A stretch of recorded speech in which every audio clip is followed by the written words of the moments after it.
In today's video, I'm going to be discussing whether I believe that a good camera body or a good lens is more important for wildlife photography. For most people out there, buying camera gear is something that you have to do with a budget in mind. In many cases, this can mean either investing in a better lens or in a better camera body. And oftentimes you can find yourself wondering which one you should invest in. There are benefits to both a good camera body and a good lens, but of these two, one of them I believe is more important to taking good wildlife photos. So let's get straight into it by first talking about the benefits of a good lens.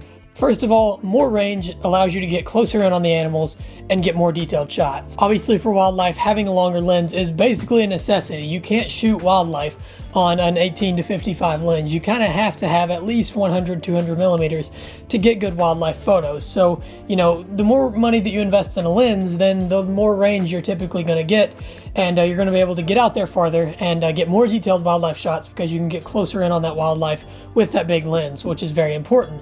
Another big benefit of that is with more millimeters comes more compression, so more of a blurred background. So at 100 millimeters, you're going to have less background compression, meaning less background blur, than you will at, say, 400 millimeters, where you're going to see a lot of background blur, or even 600 millimeters, where you'll see even more background blur. So the more money that you're investing in a lens, then the longer lens you're getting, for the most part. Sometimes you can get longer lenses for cheap, but they aren't often good lenses. The more money that you're putting into it, then the more range you get typically, and that's very important for wildlife for obvious reasons.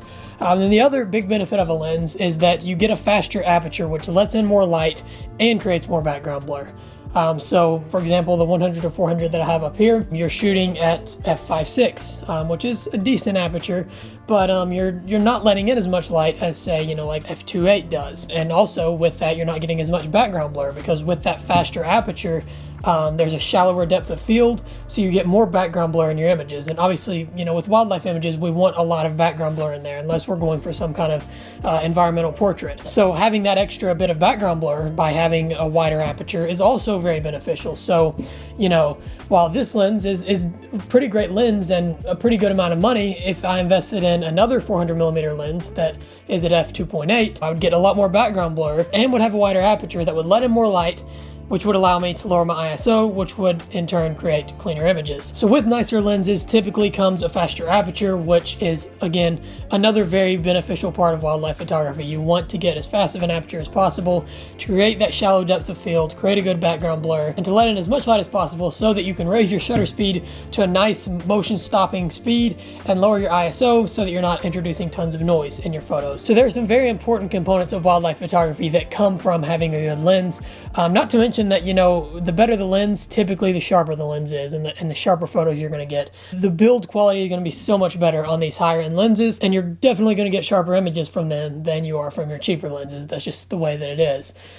So like I said, a lot of benefits there, but moving in now to talk about the benefits of a good camera body, there are a lot of benefits here as well. For one, typically the more that a camera costs, the more megapixels you get, which allows for more cropping, more detail, and really just more flexibility with your camera. If you can fill the frame with the animal and don't have to crop at all, then you just get a much more detailed shot with more megapixels, which is obviously what we all want.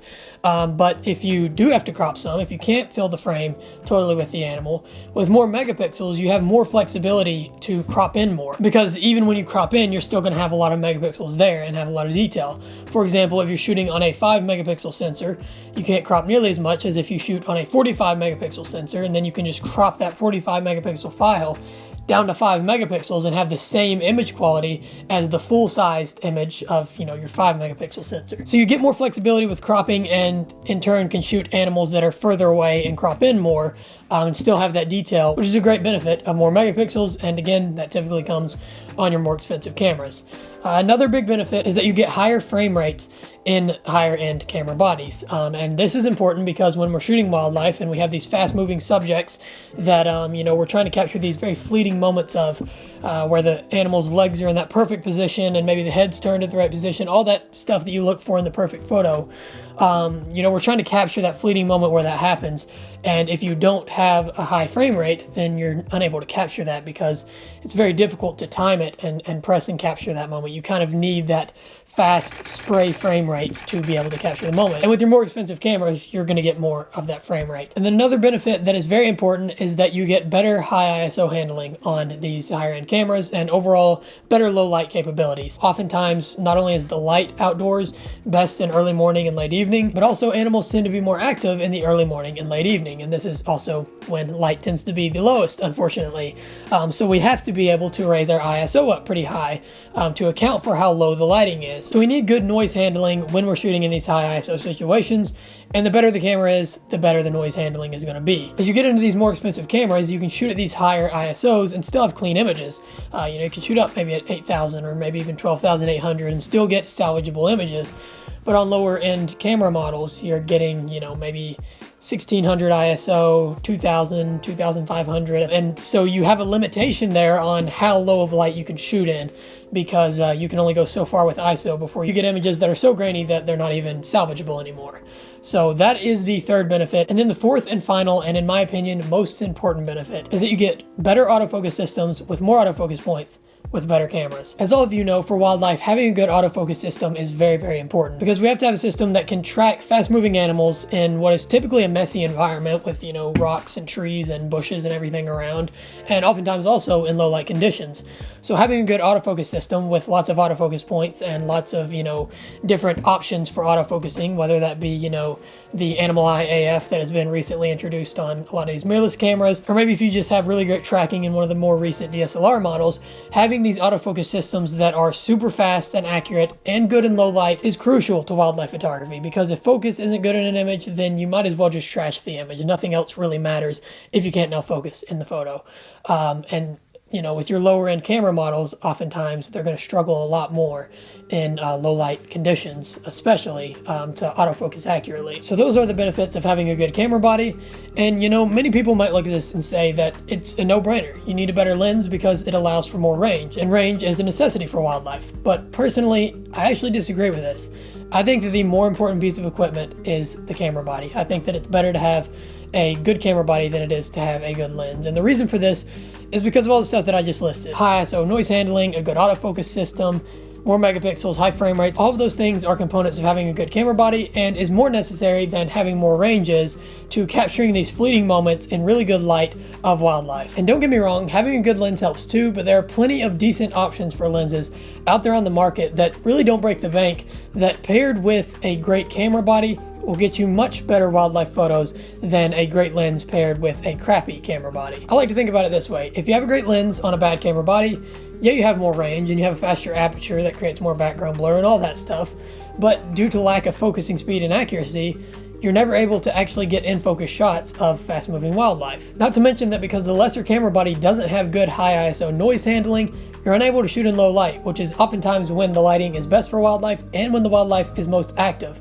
So you end up with either super grainy images or you just don't shoot in low light. Plus, without the high frame rates that come with higher end camera bodies, you're gonna miss moments regardless of how good your low light capabilities or autofocus are. A good lens can't save photos on a bad camera. However, a good camera paired with a bad lens can, because as long as the lens has a decent range to it, the higher megapixel counts on your higher end cameras can make up for the fact that you have less range with the less expensive lens. And slower apertures, which are very common on cheaper lenses, can be made up for by the fact that your higher end cameras can handle high ISOs better. Now obviously it would be ideal to get the best of both worlds and have both a good camera and a good lens. Then you have none of these problems. But this isn't realistic for most people out there, especially given how expensive camera equipment is. So if you have to choose between getting a good lens or a good camera body for wildlife photography, I would say get a good camera body. To me, that's the more important one, and the one that is more essential to taking great wildlife photos. Now, this is my opinion on the topic, but maybe some of you all think I'm wrong, maybe you totally disagree, so comment below and let me know. I'd love to hear what you guys think on this topic. I think it's a really interesting topic, and I think there are great points for both sides.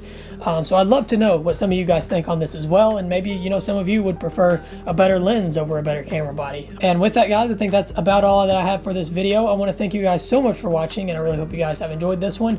If you haven't already, like I said, comment down below, let me know what you thought, and drop a like as well. That would really help the channel out. Also, don't forget to subscribe. I'll be announcing how you can enter to win that Yellowstone trip later this week, so keep an eye out for that. And with that, guys, I think that's all that I have. Thank you all so much for watching. I hope you guys have enjoyed this, and I will see you all in the next video.